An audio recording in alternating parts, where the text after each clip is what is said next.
खरीदी हुई दुल्हन ने कैसे दिलाई अपने पति को नर्क से मुक्ति।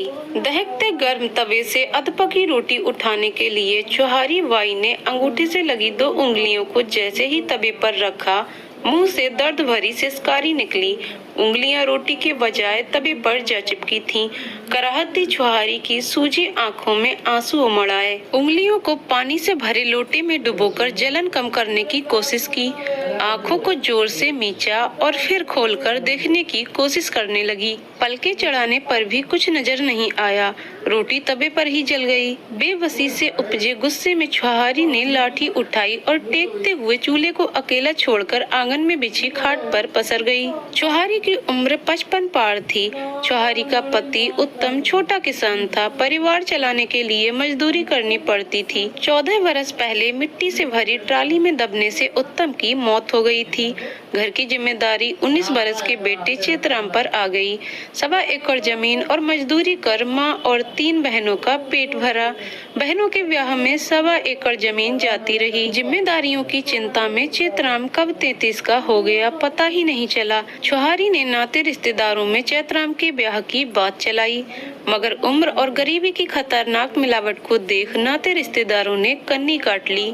समाज और जात वालों ने भी 2 टूक कह दिया, भाई जमीन है नहीं, उम्र 35 होने को है, कौन देगा अपनी बेटी। चौहारी की आंखों ने साथ छोड़ दिया था। हाथ पैर मर्जी के मालिक थे। जब चाहते काम करते, जब चाहते ऐठन के साथ असहनीय दर्द का एहसास कराकर चौहारी बाई को बेबस कर देते। पोटुओं को सहलाते हुए चौहारी उठी और लाठी के सहारे चूल्हे के पास बैठ गई।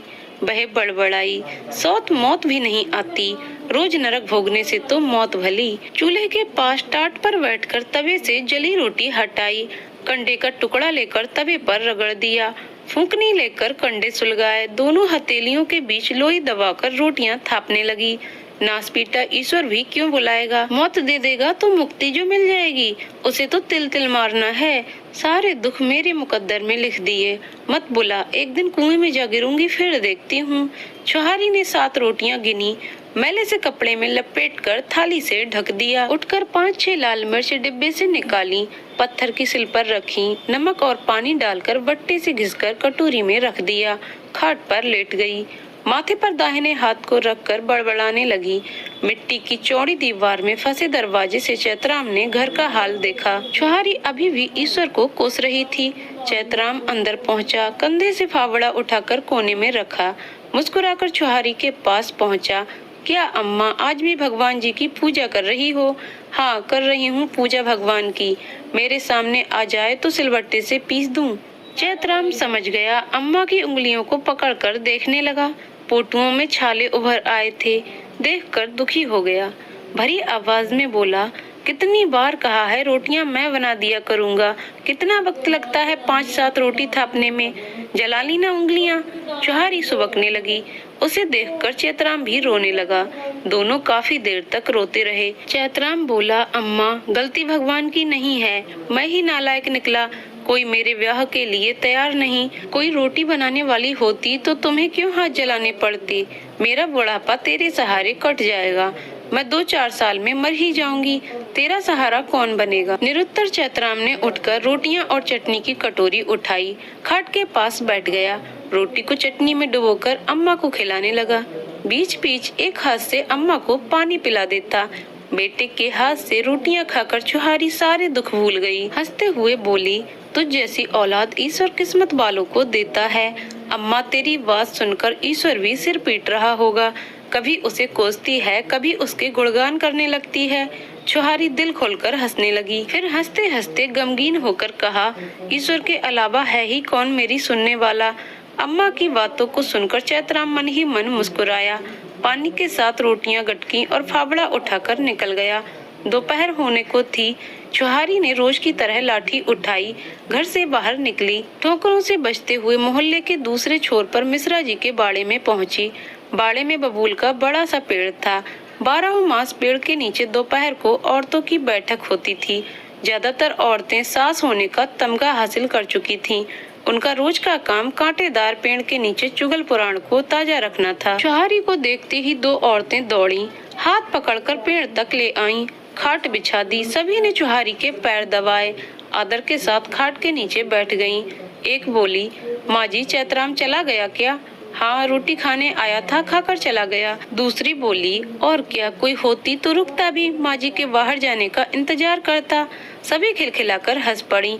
छुहारी ने बुरा नहीं माना। वह जानती थी कि जैसी भी हैं औरतें खराब नहीं हैं, दिल की साफ हैं, तभी तो उस जैसी गरीब बेबस को इज्जत देती हैं। औरतों ने छुहारी को चुप देखकर बात शुरू की। माँ जी रोटी बेलने वाली चाहिए एक, किसी नातेदार से कहिए, गरीब गुरबा की छोरी ही दे दे। सबसे बोल लिया। छुहारी ने बात अधूरी छोड़ दी। माँ जी आपका बेटा श्रवण कुमार है, इतनी उम्र हो गई किसी की बहू बेटी को नजर उठाकर नहीं देखा। रज्जू के छोरा विजेंद्र को देखो, जोर जबरदस्ती में कई बार पिटा है। 38 बरस का है। जात वालों ने लड़की नहीं दी तो कुजात वाली को ले आया। पूरे गांव में थू थू हो रही है। वे बता रहे थे कि 50,000 में खरीदी है। जात पात चाल चरित्र का कोई पता नहीं। दूसरी औरतों को बात करने में रस आने लगा। और नहीं तो क्या, हमारे भी बता रहे थे कि यूपी बिहार की है, बाप ने ही बेच दिया। चाल ढाल से 3 बच्चों की माँ लगती है, पता नहीं किस किस के यहाँ होकर आई है। तुमने कब देखी? भैंसों को तालाब में पानी पिलाने गई थी, रास्ते में देखा तो जाटवों से ढपली बजवाकर घर ले जा रहा था। मुंह तो नहीं देखा, पर पीछे से खूब बाहरी दिख रही थी। चाल भी छोरी जैसी नहीं, औरतों जैसी थी। चलो राम मिलाई जोड़ी बन गई, दोनों दिए की तरह बुझने से पहले फड़फड़ाएंगे। सभी खिलखिलाकर हंसने लगी। एक बोली, अरे विजेंद्र को चूल्हा फूकने वाली मिल गई, 50,000 में क्या बुरी है। वे बता रहे थे कि खराब निकली तो आधे दाम में लौटा देगा। 25,000 में सौदा बुरा नहीं है। 25,000 ये किसने बताया? और कौन? वही पड़ोस गांव का इंदर, उसी ने तो जुगाड़ किया है विजेंद्र के लिए। औरतों की बातें शरारती होने लगी थीं। छुहारी उठी, लाठी टेकते हुए बाहर निकल गई। घर पहुंचकर छुहारी कभी खटिया पर बैठती, कभी उठकर बेचैनी से चहलकदमी करने लगती। कुछ विचार करने के बाद वह कच्ची कोठरी में घुसी, खुरपी लेकर एक कोने को खोदने लगी। 1.5 हाथ नीचे एक पोटली निकली। उलट पलट कर देखी, आश्वस्त हुई। पोटली को बाजू में रखकर गड्ढे को पाट दिया। पोटली को छप्पर में खोसकर खटिया पर लेट गई। चैतराम के आने का वक्त हो चुका था, मगर छुहारी ने रोटियां नहीं बनाई। चैतराम पहुंचा, फावड़ा कोने में रखा। चूल्हे को उदास देखकर ठंडी आह भरी। चैतराम बोला, अम्मा आज रोटी नहीं बनाई क्या? छुहारी बिना बोले उठी, छप्पर में खोसी पोटली निकाली और लाकर चैतराम के हाथों में रख दी। चैतराम ने आंखें फाड़कर पोटली को देखा और बोला, अम्मा ये क्या है? इसमें चांदी के जेवर हैं, बहू के लिए बचा कर रखे थे, इन्हें बेचकर बहू ले आ। चैतराम हंसते हुए बोला, अम्मा पगला गई हो क्या? बहू कोई बाजार में बिकती है जो ले आऊं? हाँ बिकती है, उस पार मोहल्ले का विजेंद्र लेकर आया है, आज 50,000 में, तुम भी ले आओ। अम्मा गांव में थू थू हो जाएगी, जात वाले क्या कहेंगे? नाते रिश्तेदार आना जाना बंद कर देंगे। क्यों होगी थू थू? इतनी चिंता है जात वालों को तो क्यों नहीं करा देते तुम्हारा ब्याह? नाते रिश्तेदारों ने आज तक पूछा तुझसे? मरते मरते उंगलियां जलाऊं मैं, जीते जी सुख नहीं देखा। बिना पोते पोती का मुंह देखे मारना चाहता है मुझे। छुहारी फपक फपक कर रोने लगी। चैतराम नरम पड़ गया। अम्मा के आंसू उससे नहीं देखे गए। पोटली को खाट पर रखकर रुआंसी आवाज में बोला, अम्मा रो मत, तू जैसा कहेगी वैसा ही करूँगा मैं। तेरे अलावा है ही कौन दुनिया में? अब चुप हो जा, मैं ले आता हूँ बहू। चैतराम की बात सुनकर छुहारी के आंसू थम गए। वह ऐसे खुश हुई जैसे बेटे की सगाई पक्की हो गई हो, जैसे बहू आने वाली ही हो। दुखों के दिन खत्म होने को हैं, आंगन में किलकारियां गूंजने वाली हों। छुहारी की खुशियों को पंख लग गए। पूरी उमंग के साथ उठी, बनिया की दुकान से 1 पाव आलू, 1 पाव गुड़ और आधा लीटर सरसों का तेल ले आई। छुहारी के घर में पुआ पूरी की खुशबू आ रही थी। सुबह होते ही चैतराम साइकिल लेकर बाजार चला गया। तपती दोपहरी में लौटा, माँ के हाथ पर 12,500 रुपए रख दिए। छुहारी ने अंदाजा लगाते हुए पूछा, बस इतने ही? अम्मा चांदी का भाव ही क्या है, सुनार ने काट कर इतने ही दिए। इतने में बहू कैसे आएगी? मैं क्या जानूं, तुमने कहा तो बेच आया, अब मैं नहीं जानता। दोनों काफी देर तक गुमसुम बैठे रहे। उदास लहजे में छुहारी बोली, तू इंदर से बात तो कर, कोई न कोई रास्ता निकलेगा। चौहारी की आंखों में पनप रहे सपने मुरझाने लगे। गरीबी की खाई में उसकी हसरतें फिसलती गिरती और मरती रही हैं। गरीबी न होती तो पति मिट्टी में दबकर क्यों मरता, चैतराम उम्मीदों को क्यों दफन करता। मिट्टी की दीवारों से घिरी झोपड़ी में मायूसी न होती, दादी कहने वाली तोतली आवाजें गूंजती। गरीबी उम्मीदों को खत्म कर चुकी थी। बहू खरीदने की उम्मीद में सपनों के पंख फड़फड़ाए। गरीबी फिर एक बार सपने के आकार लेने से पहले रोड़ा बन गई। चौहारी बाई के पैरों में उम्मीद की उमंग खत्म हो चुकी थी। अम्मा की मायूसी चैतराम को नस्तर की तरह चुभ गई। वह खुद के भाग्य को कोस रहा था। अम्मा को आखिरी वक्त में सुख ना दे सका। 12,500 में भैंस नहीं मिलती, औरत कैसे मिलती? उम्मीद तो नहीं थी, मगर अम्मा की जिद की खातिर चैतराम इंदर के घर पहुंचा। कुंडी खटखटाई। मदहोश इंदर लड़खड़ाते हुए बाहर निकला। उखड़ती आवाज में पूछा, चैतराम तुम यहाँ कैसे? बस ऐसे ही भैया, आओ बैठो। चैतराम हाथ जोड़कर खड़ा रहा। काफी देर तक इधर उधर की बातें करने के बाद भी चैतराम के मुंह से असल बात नहीं निकली। घाट घाट का पानी पी चुके इंदर ने मसला भांप लिया। चैतराम तुम्हारे ब्याह का क्या हुआ? कहीं बात बनी? ना भैया, कहीं बात नहीं बनी। बड़ी आस लेकर आपकी देहरी पर आया हूँ। आस लेकर मतलब? भैया जैसे विजेंद्र को औरत दिलाई है वैसे मुझ पर भी मेहरबानी कर देते। इंदर को झटका लगा। वह गुस्से में बोला, चैतराम क्या समझते हो मुझे? मैं औरतों की दलाली करता हूँ क्या? अरे ना भैया, मुझ पर पाप न चढ़ाओ। किसी का घर बसाना पुण्य का काम है। स्वार्थ की दुनिया में आप भगवान से कम नहीं हैं। भगवान से तुलना होते ही इंदर का गुस्सा हवा हो गया। छाती चौड़ी हो गई। वह गर्व के साथ बोला, वो सब ठीक है चैतराम, पर कोई बाप अपनी बेटी को यूं नहीं देता। 10 मजबूरियां होती हैं, बेबसी होती है, उसके बदले में पैसा लेता है। कितने पैसे भैया? अलग अलग औरत के अलग अलग रेट हैं। कुंवारी चाहिए तो 1 लाख, छोड़ी हुई तो 50,000, विधवा चाहिए कि 40,000, इससे कम नहीं मिलेगी। चैतराम की सांसें अटक गईं। वह खामोशी से उठा, लौटने लगा। इंदर ने रोका, क्या हुआ चैतराम? रेट सुनकर बिदक क्यों गए? भैया मेरे पास इतना कहाँ, सोचा था तुम्हारी कृपा से घर बस जाएगा। कितने हैं तुम्हारे पास? चैतराम ने कपड़े लत्ते का खर्च अलग करके हिसाब लगाया। भैया 10,000 हैं। इंदर को हंसी आ गई। चैतराम इतने पैसे में 3 बार ब्याही भैंस नहीं मिलती। तुम औरत खरीदने आए हो, मेरी हालत आपसे छुपी थोड़ी ही है। देखो चैतराम, अम्मा के बुढ़ापे की खातिर मैं किराए विराए का खर्च छोड़ भी दूं तो 25,000 से नीचे बात नहीं बनेगी। सोच लो भैया, अम्मा की खुशी की खातिर तो औरत चाहिए। मरते मरते अच्छे दिन देख लेती। इंदर सोच में डूब गया। काफी देर तक मौन रहने के बाद बोला, अम्मा की खुशी की बात है तो एक काम कर सकता हूँ। जिंदगी भर के लिए ना सही, कुछ सालों के लिए खरीद लो। चैतराम को झटका लगा। कुछ साल के लिए? 10,000 में 5 साल के लिए उधार दिला दूंगा। बच्चा बच्चा हो जाएगा तब तक। अम्मा इससे ज्यादा जिएंगी नहीं। तुम्हें बस चलाने के लिए बच्चा मिल जाएगा। अम्मा को खुशी। बोलो राजी हो? चैतराम चिंता में डूब गया। कठिन फैसला था। उलान की घड़ी थी। वह निर्णय नहीं कर पाया। एक बार मन हुआ कि मना कर दे, मगर तभी उसे अम्मा की हसरतें याद आईं। अम्मा के चेहरे पर तैरती मुस्कान चैतराम की आंखों में उभर आई। भैया अगर 5 साल बाद पैसा दे दूं तो? फिर औरत तुम्हारी, अगर नहीं दे पाए तो रुकेगी नहीं। सोच लो। ठीक है भैया, पर अम्मा को न बताना कि 6 साल के लिए दिला रहे हो, दुखी हो जाएगी। बात पक्की हो गई। दूसरे दिन चैतराम ने 10,000 रुपए इंदर के हाथ में रख दिए। इंदर वादे के मुताबिक 10 दिन बाद औरत अपने घर ले आया। खबर पाकर चैतराम अम्मा के साथ इंदर के घर पहुंचा। औरत 30-32 साल की रही होगी। सांवली और ठिगनी थी। देखने में कुरूप से थोड़ी कम, हाव भाव से मजबूर और सहमी सी नजर आती थी। नाम था कलमी। अम्मा देखते ही निहाल हो गई। खूब प्यार किया। उसी शाम 400 की साड़ी, 200 की सैंडल, 150 की शॉल और 300 की सजने संवरने की चीजों का बॉक्स लेकर दे दिया। दूसरे दिन इंदर ने औरत विदा कर दी। चैतराम दूल्हा बना। 300 रुपए बाजे वालों को देकर कलमी को दुल्हन बनाकर ले आया। गाँव में हल्ला मच गया। गाँव में बहिष्कार की बातें हुई। औरतों ने रस ले लेकर चैतराम को कोसा।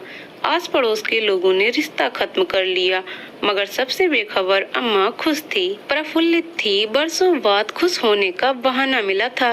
उसके पैर जमीन पर नहीं पड़ते थे। कलमी उम्मीद से बेहतर निकली। दूसरे दिन से ही चौका चूल्हा संभाल लिया। कुएं से पानी भरकर लाती और अम्मा को नहला देती, कपड़े धो देती। सोने से पहले अम्मा के पैर दबाती। गोबर से पूरे घर को पोत दिया। लाल मिट्टी से दीवारों को रंग दिया। छज्जे बनाकर सामान व्यवस्थित कर दिया। कच्चे घर को कलमी ने स्वर्ग बना दिया। कलमी जब घर से बाहर निकलती तो छाती तक घूंघट डालती। कई मंचलों ने खरीदी हुई कलमी से भाभी की आड़ में मजाक करने का प्रयास भी किया, मगर कलमी की बेरुखी को देखकर कुछ दिन बाद ही वे छिटक गए। हर मायने में कलमी सुशील धर्मपत्नी साबित हुई। वक्त गुजरा। 1.5 साल बाद कलमी ने बेटे को जन्म दे दिया। चैतराम की सूनी जिंदगी में बाहर छा गई। अम्मा को खिलौना मिल गया था। दिन भर वह पोते के साथ खेलने लगी। अम्मा की रंगत बदल गई। अम्मा पोते के साथ खेलती और हंसते हुए कहती, अब इसका ब्याह देखकर ही मरूंगी मैं। मौत की मजाल जो मुझे छू जाए। खुशियों का वक्त था। पंख लगाकर उड़ने लगा। दुखों के सागर में सुखों का टापू मिल गया था। अम्मा तो बेखबर थी। चैतराम भी भूल गया। चैतराम मजदूरी से फुर्सत मिलते ही घर पहुंचता। कलमी उसके कंधे से फावड़ा लेकर रख देती। लोटे में पानी देती। गमछा देकर हाथ पैर पोंछती और प्यार से खाना खिलाती। चैतराम दुर्दिन भूल गया। हार तोड़ मेहनत के बाद कलमी का प्यार उसे निहाल कर देता। कलमी बोलती कम थी, लेकिन आंखों का छलका प्यार चैतराम को प्रफुल्लित कर देता। बच्चे की कूद फांद ने घर को खुशी का आंगन बना दिया। कच्ची दीवारों के आशियाने में प्यार और सुख की महक बस गई। 4 साल बीत गए। कलमी से बिछड़ने का साल शुरू हो गया। चैतराम का चेहरा मुरझाने लगा था। खूब मेहनत करने के बाद भी वह चंद हजार नहीं जुटा सका था। मजदूरी 4 लोगों का पेट पालने में खत्म हो गई। एक एक दिन बीत रहा था। चैतराम की उदासी बढ़ती जा रही थी। रिश्ते नातेदार ने पहले ही पल्ला झाड़ लिया था। गांव में कौन उसे पैसे देता। मजदूरी से 70,000 रुपए मिलते थे। परिवार चलाने के लिए नाकाफी थे। वक्त बीतने के साथ साथ चैतराम की बेचैनी बढ़ रही थी। सुबह होने से पहले ही निकल जाता, देर रात लौटता।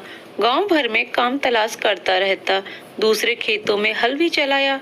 हाड़ कंपा देने वाली सर्द रात में खेतों में पानी दिया। सुबह होते ही मजदूरी के लिए निकल जाता। सूख कर कांटा हो गया। बीमार हुआ मगर घर नहीं बैठा। शरीर जवाब दे रहा था। चिंता में घुले चैतराम का बदन कांटा हो गया। बुखार जाने का नाम नहीं ले रहा था। आंखें सूख गईं, चेहरा पीला पड़ने लगा।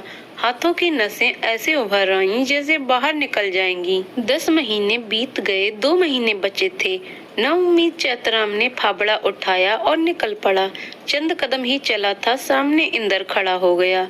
धमकी भरे अंदाज में बोला, चैतराम 2 महीने बचे हैं, पैसे देते हो या? चैतराम ने फावड़ा तान दिया। गुस्से में बिफर कर बोला, खबरदार जो ऐसी बात की, चीर कर 2 कर दूंगा। कलमी मेरी सांस है, मेरी जिंदगी है, कोई अलग नहीं कर सकता। आइंदा ऐसी बात ना करना।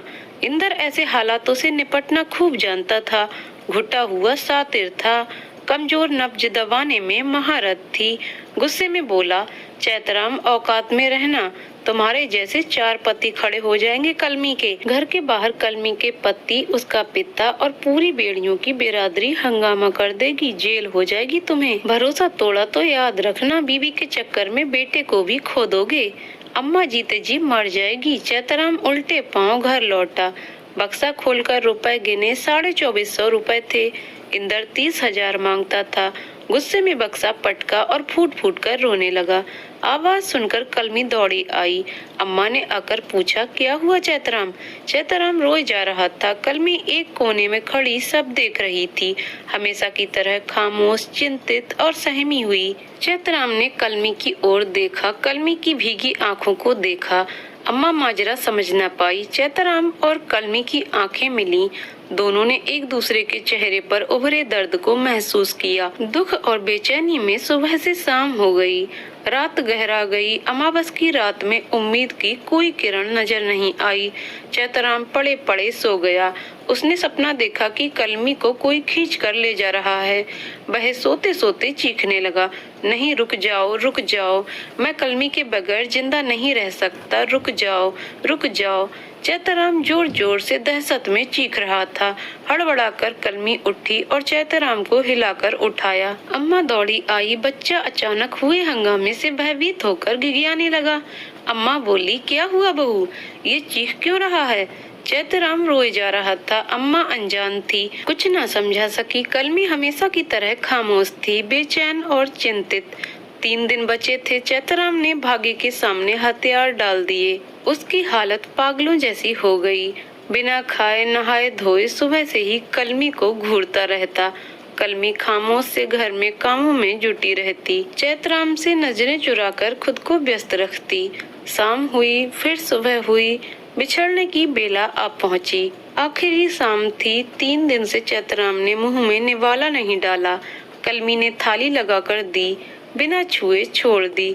कलमी ने अम्मा के काफी देर तक पैर दबाए, बेटे को सीने से लगाकर प्यार किया। बेटे को अम्मा के पास लेटाकर आधी रात चैतराम के पास पहुंची। चैतराम उसे देखते ही सुबक सुबक कर रोने लगा। आंसू थमने का नाम नहीं ले रहे थे। कलमी उसे घूरने लगी, आंसू गिरने लगे। अचानक चैतराम की ओर बढ़ी और सीने से लग गई। 6 साल में पहली दफा फूट पड़ी। दोनों हाथों से कसकर चैतराम को पकड़ा और बोली, मुझे बचा लीजिए, मैं तुम्हें छोड़कर जाना नहीं चाहती। बेटे, अम्मा से अलग मत होने दो मुझे। दोनों फूट फूट कर रोए।